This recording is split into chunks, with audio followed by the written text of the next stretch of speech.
Welcome in, everybody, to Ben's Restaurant in Berlin Center, Ohio. My name is Chris Felucci with the one, the only, Coach Armeni. How you doing this week? Good, good. Thanks for having us. Of course, always. Let's go with our normal debrief. Last week, Mineral Ridge. Yep. You guys put on an offensive score in the second half. I say that because the first half was a little slow, and then you guys really ramped it up in the second half. Talk to me about how the game went. That's a pretty accurate assessment. I think we played better as the game went along. You got to take your hat off to them. That's a pretty good football team. Physical, they got some athletes. They got a great coaching staff that prepare those kids well. We knew that was going to be a battle, so we weren't surprised that it was pretty close. And filling each other out, seeing what was there, what wasn't there. Especially for us offensively. We kind of made a decision late in the second quarter to get into some heavy packages and, basically make our kids get physical, and it paid off. Our kids grinded it out. I think we wore on them a little bit. Our backs made some good decisions and some nice cuts. Chris had a backbreaker, a run there off Q lead. It's Q ISO up the middle. And he does special athlete, did some special things there. Jack. Had a couple of really, really good runs, nice cutbacks. So, at the end of the day, too. But, also that score can be deceiving. Obviously you like when you win 39-12. But we had some nice goal line stops. Yeah. We varied up some coverage stuff, some stuff that they hadn't seen before, and it paid off. A couple of turnovers down there in the red zone really changed that game. Yeah. Going into this week, it's senior night.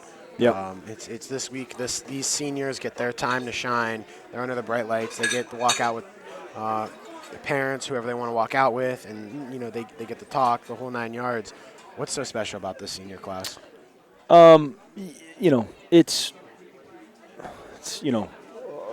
going to be very difficult when the time comes to say goodbye to some of these guys. I feel it's only been 3 years. But I feel like we've been through a lot together.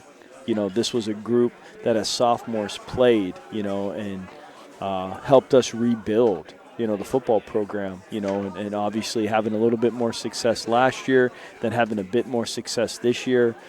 So those guys were on the front lines for us, and they did an awful lot of good for us and the community and, making their families proud. So it's going to be difficult, and some of those guys – it's even more so. It's even more depressing to think about with all the big shoes that they're going to leave to fill. But that's what good football teams do. You got to have good senior classes. You got to graduate good football players. You're going to have young kids step up. But you can't say enough about those 8 guys. And we've come a long way together. Not only football-wise, but like knowing each other and helping each other and being there for one another in that family aspect. So. It's a bit emotional, and I can kind of tell some of the kids, thinking about it, throughout the week. And it's nice to kind of get this out of the way so we can focus back up on postseason play, and try to put our best foot forward there. Yeah, just talked about postseason. Computer points. I don't know if you've looked at them, but you guys are guaranteed a home game in Week 11. Guaranteed if you win Week 11, guaranteed Week 12 home. Yep. How important is it to be playing at home in the playoffs? Well, our guys have earned that. These guys have worked really hard. I've asked them to do more than they were comfortable doing, and we asked them to do a little bit more this year than we asked them to do last year. So they've earned the right to play in front of their family and friends and their community in the postseason. But anything can happen, so we try to tell the kids that every week, you got to be 1-0 every week. It's kind of like our little mantra. And we're saying that this week. We play a Jackson team that's not having a great year, but they're our rivals. They would love nothing more than to come in Week 10 and sneak up and bite you in the rear end. So we got to get our kids focused and make sure we take care of business there. It was always you never want to go 1-9, but when I played, we always said we always want to beat Springfield. We don't care if we lose every other game, but we just want to beat Springfield. And that's what rivalry games are all about. Week 10, high school football, season's winding down, air's getting a little chillier. Yeah. It's going to be special, very special.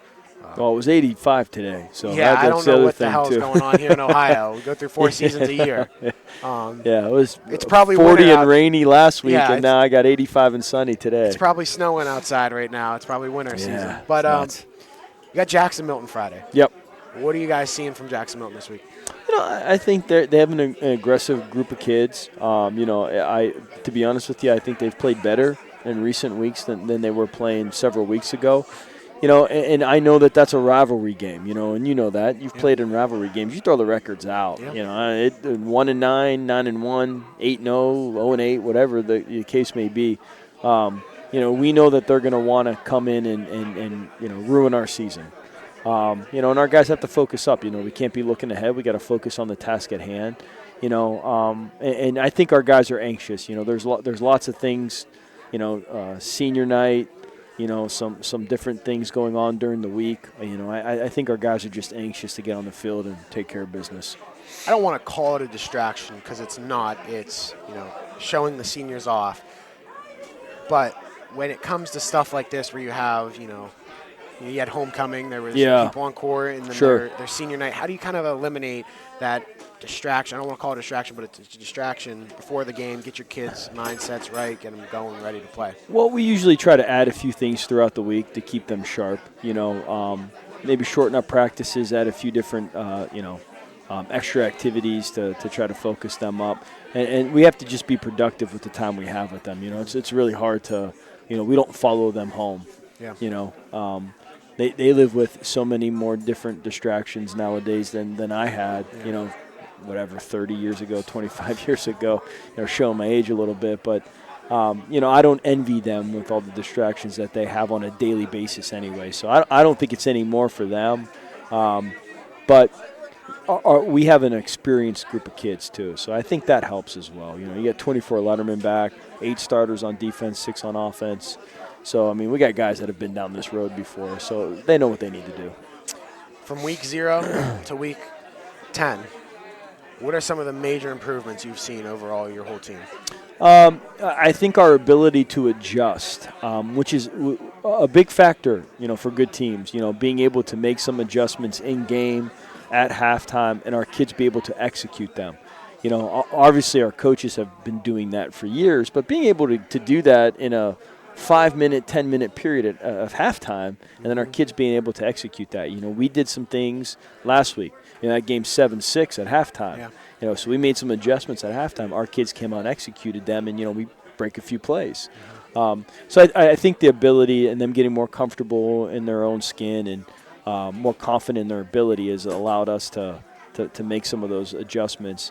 And I think probably – some of the young kids that we were asking to do some things, maybe some freshmen, sophomores, maybe a few-time first-year junior players, have gotten better. Mm-hmm. They're able to give us a little bit more time. They're able to be maybe on a few more special teams. So those guys are getting a little bit more comfortable and confident as the year goes on too. So I would say the growth of the young guys, and then I would say probably being able to make some adjustments in game.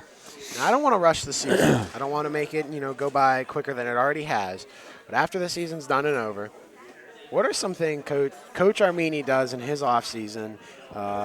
Step away from football a little bit, relax. What are some things Coach Armeni likes to do in the offseason? There's not. There's no offseason. There's no offseason? There's no offseason. You have to go – the state makes us go dead with the kids for 30 days. So in that 30 days, usually we start planning the 6 or 7 month off season. You do evaluations with your staff. It really never stops.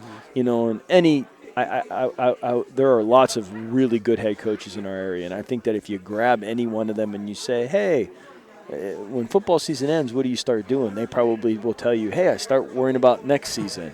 And that's just the nature of the beast. We all know what we sign up for.